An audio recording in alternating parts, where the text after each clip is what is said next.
여러분 안녕하세요. 두란노교의 주정로 목사입니다. 성경과 역사 새롭게 한번 시작합니다. 그동안에는 PPT를 중심으로 해보려고 했는데 부제가 없으면 여러 가지 강의 하는데 불편함도 있고 해서 그냥 한글 파일을 그냥 올려서 강의하는 식으로 한번 해보려고 합니다. 자, 처음부터 다시 시작을 합니다. 성경 통독 강좌 첫 번째에 성경은 먼저 어떤 책인가 라고 볼 때 성경은 하나님의 음성을 문자로 담아낸 책이다. 그런 거죠. 성경이 없으면 하나님이 누군지 알 수가 없지요. 우리는 하나님이 누군지에 대해서 근거를 성경에서 찾아야 되죠. 성경은 하나님의 음성을 문자로 담아낸 책이다. 또 성경은 여기 보면은 하나님의 마음이 담긴 책이다. 라고 되어 있죠. 하나님의 마음이 담긴 책이다. 예레미야 선지자가 하나님의 마음을 알고 또 눈물을 흘리고 함께 하나님과 함께 했던 그러한 선지자들은 대체적으로 우리가 하나님의 마음이 어떤 건지 살폈습니다. 다윗도 그랬고요. 모세도 그랬고 대부분 믿음의 사람들은 전부 다 하나님의 마음을 아는 데 힘썼어요. 그러면 성경은 개인, 또 가정, 나라 이야기를 담아낸 책이다라고 할 수 있습니다. 성경에는 모든 게 다 들어있습니다. 뭐 현세 이야기도 들어있고 아브라함 이야기도 들어있고 가정 이야기, 뭐 다윗에도 가정 이야기가 있지 않습니까? 또 나오미의 가정 이야기도 들어있고 나라 이야기, 북이스라엘 나라 이야기, 유다 이야기, 바벨로니아 이야기, 페르시아 이런 나라 이야기가 들어있어요. 개인, 정, 나라 이야기가 성경에 담겨져 있다. 또 성경은 하나님께서 자신을 열어서 보여준 것이 성경이다라고 하는 것이죠. 하나님께서 자신을 보여준 것, 바로 이 책이 성경이다라고 하는 것입니다. 그 다음에 성경은 어느 날 갑자기 어느 한 사람에 의해서 쓰여진 것이 아니고 여러 사람에 의해서 쓰여졌어요. 그런데 이 성경이 처음 쓰여질 때하고 그 역사가 점점 길어지면서 처음에는 잘 보이지 않던 하나님의 뜻과 섭리가 될수록 더 자세하게 보여지는 것이죠.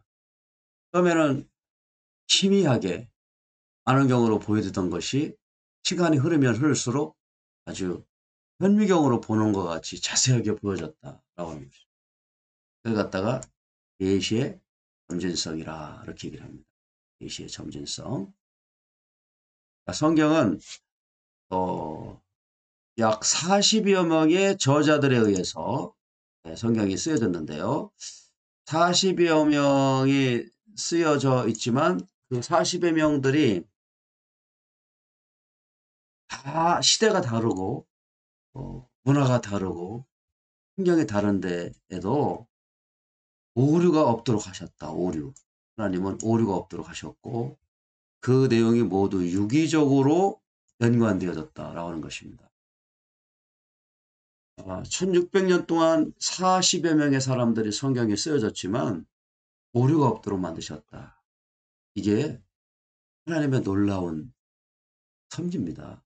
그래서 성경은 성령의 감동함으로 쓰여졌다고 성경은 말하고 있지 않습니까? 성경 스스로가 이 성경은 사람에 의해서 쓰여진 것이 아니고 성령의 감동으로 쓰여졌다라고 하는 것입니다. 이걸 갖다가 성경의 통일성이다라고 이렇게 이야기를 합니다. 자, 두 번째로 성경은 그럼 어떻게 읽어야 되는가? 성경을 읽는 태도인데요. 성경은 연구하고 학문하는 자세로 읽어야 한다는 거예요. 성경은 연구하고 학문하는 자세. 그것이 중요하죠. 그래야 이 성경을 연구하고 학문하는 자세로 읽어야 더 깊이 깨달아진다. 정말 하나님의 말씀이 과연 이러한 것인가? 여기서 하나님의 뜻이 무엇인가 생각하고 또 찾아보고 해야 되죠. 그냥 자신이 받은 감동, 느낌, 이것도 뭐 중요하지만 그것만 가지고는 됩니다. 성경은 반드시 하나님이 주신 원래의 그 1차 저자의 뜻이 어떤 것인지 한번 살펴보는 것이 중요하죠. 또 성경은 하나님이 살고 있는 삶의 현장에서 쓰여졌어요. 우리가 살고 있는 삶의 현장 가운데서 하나님이 쓰신 말씀이기 때문에 이 성경에는 역사, 이 역사라고 하는 이 과정 가운데 성경이 쓰여졌습니다. 그래서 역사 속에서 하나님은 그 뜻을 계시하셨습니다. 그래서 우리가 성경과 역사가 서로 떼일래야 뗄 수 없는 그런 관계가 된 것이죠. 그래서 성경에서 일어난 사건은 당시의 역사적 상황을 모르면 1차적으로 스토리가 전개가 안 된다라고 하는 것. 그렇습니다. 성경의 내용과 세계 역사는 톱니바퀴처럼 뗄래야 뗄 수가 없어요. 하나님의 일이 어떤 무슨 다른 세계에서 이루어진 것이 아니고 사람들이 살아가고 있는 이 세계에서 하나님은 기록하셨습니다. 자, 그리고 이 역사는 연속성이 있다. 아브라함 시대에 하나님 일하셨던 그 하나님이 가만히 계시다가 또 애굽의 시대에 또 애굽 시대에 있다가 가나안 시대에 이런 게 아니고 창조 때부터 하나님은 계속 역사하시고 섭리하시면서 아브라함 시대에도 나타나시고 이삭, 야곱, 또 뭐 요셉, 모세 그 이어지는 모든 과정에 연속성이 있다라고 하는 것입니다. 끊어진 게 아니에요. 하나님의 섭리가 중간에 뭐 끊어지고 뭐 갑자기 멈춰지고 그런 게 없죠. 그래서 이 역사를 놓치면 그 속에 담긴 하나님의 뜻도 놓치게 된다라고 하는 것입니다. 자, 베르너 켈러라고 하는 사람이 쓴 책이 있는데요. 이 사람은 처음에 하나님을 믿지 않았던 무신론자였습니다. 그러나 이분이 하나님과 세계 역사를 통해서 또 고고학을 통해서 성경을 읽어가면서 정말로 하나님이 역사적인 현장 가운데서 하나님이 역사의 주관자가 되셔서 이렇게 성경에 나와 있는 내용대로 기록되었다라고 하는 것을 보고 쓴 책이 역사로 읽는 성서라고 하는 책을 썼어요. 자, 그래서 이 베르너 켈러 역사를 읽는 성경 한번 여러분도 읽어보시고요. 이 성경을 읽을 때에는 한 3가지 정도 중요하게 봐야 되는데 하나는 역사적인 상황을 보면서 읽어야 된다. 역사적인 상황. 팩트 체크가 되는 것이죠. 역사적인 상황. 그 다음에 지리적인 상황. 갈대 우르의 지리, 애굽에서 어떤 그 상황, 광야, 가나안, 바벨론, 페르시아, 또 유대와 예루살렘 이러한 이 지리적인 상황을 보면서 성경을 읽어야 됩니다. 그러니까 이 지리라고 하는 것은 그만큼 성경의 하나님의 역사적인 주관의 그 주권의 방향의 흐름이 그려지는 거예요. 그래서 세계 역사를 볼 때도 항상 이 역사적인 그 현장이 중요한데 그것이 가장 중요한 지리. 성경을 읽을 때는 지도를 펴놓고 읽는 게 중요하죠. 그다음에 세 번째로는 문화적인 상황, 문화를 공부하면서 읽어야 된다라고 하는 것입니다. 아브람 때 문화, 또 애굽에서의 문화, 가나안의 문화, 이스라엘 백성들의 문화, 전부 다 조금씩 다르고 변화되어 왔죠. 오늘날도 그렇지 않습니까? 오늘날도 19세기 문화, 20세기 문화 전부 다 다르죠. 이 문화는 현재 살아가고 있는 사람들의 삶의 방식이기 때문에 그 문화적인 상황을 이해하고 읽어야 됩니다. 자, 역사적인 상황, 지리적인 상황, 문화적인 상황, 요 세 가지 우리가 성경 읽을 때 중요한데, 그러나 가장 중요한 것은 우리는 성경을 읽을 때 성령의 조명을 받아야 된다라고 하는 것입니다. 이 성령의 조명을 무시하고 그냥 이 역사적인, 지리적인, 문화적인 상황, 이 문자로만 또 읽고 그러면 하나님의 살아있는 역사가 그냥 인간의 역사로밖에 안 될 수가 있어요. 그러니까 이 세계 역사 속에서 하나님이 어떻게 개입하시고 또 성경의 내용을 통해서 하나님이 어떻게 섭리하셨는가를 알려면 하나님의 성령의 역사적인 조명이 반드시 필요합니다. 때로 성경을 읽을 때는 우리가 인간의 이성과 또 이런 것으로 이해하기 어려운 부분들이 간혹 있습니다. 또 성경에 나와 있는 인물들 중에도 하나님으로부터 받은 말씀을 소개할 때 거기에 하나님의 놀라운 특별한 은총이 있어요. 이게 바로 성령의 역사입니다. 그래서 성령의 조명을 받아야 된다라고 하는 것이죠.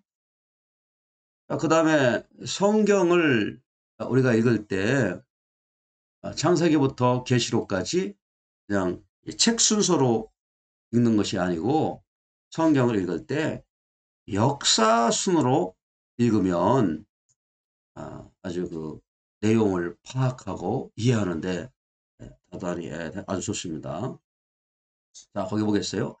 성경은 각 권 속에 흐르는 핵심 내용을 물 흐르듯이 이해할 수 있으며 연결할 수 있다. 어떻게 할 때 성경을 역사 순으로 읽게 되면 핵심의 내용을 물 흐르듯이 이해할 수가 있다. 그런죠. 우리 성경책은 창세기부터 계시록까지 읽을 때 구약에서는 열왕기 상까지 그냥 쭉 가면 되는데 열왕기 하에서부터는 선지서가 많이 들어가야 됩니다. 그 열왕기 하에는 많은 선지서가 끼어 있어요. 근데 그것을 무시하고 읽다 보면 이 성경의 순서대로 읽다 보면 이게 시간 흐름이 잘 맞질 않고 그렇기 때문에 이해하는 데도 상당히 어려움이 있어요.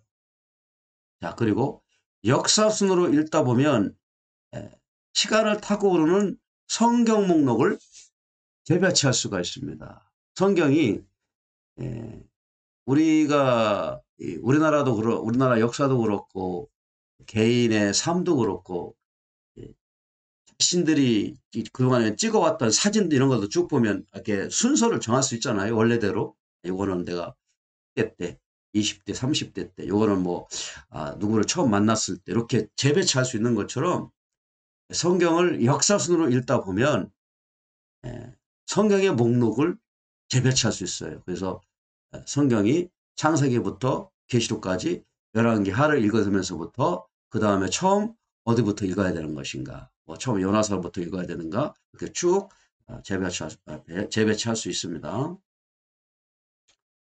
그리고 성경 전체의 주제를 파악하게 되며 정리할 수 있게 된다.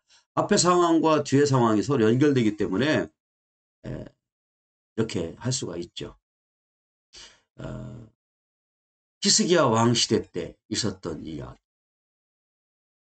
또 아합 왕의 시대에 있었던 이야기, 다윗 왕에 있었던 이야기, 그 주제별로 또 선지서를 읽을 때에 바벨론 포로 시대 이야기, 페르시아 왕의 페르시아 제국에 있었던 이야기 다르지요. 다니엘서를 읽을 때, 에스더를 읽을 때, 에스라 느헤미야서를 읽을 때 다 정리 그 주제별로 파악하면서 전체 내용을 파악하면서 정리할 수 있게 되죠. 자, 이렇게 성경을 역사순으로 읽게 되면 또 중요한 장소도 알게 되고 성경이 입체적으로 우리에게 다가옵니다. 그래서 아브라함부터 사도 요한까지 쭉 이렇게 이해하는데 크게 어려움이 없어요. 자, 오늘 여기까지 한번 살펴보았는데요. 다음 시간에 계속 이어서 말씀을 전하도록 하겠습니다. 감사합니다.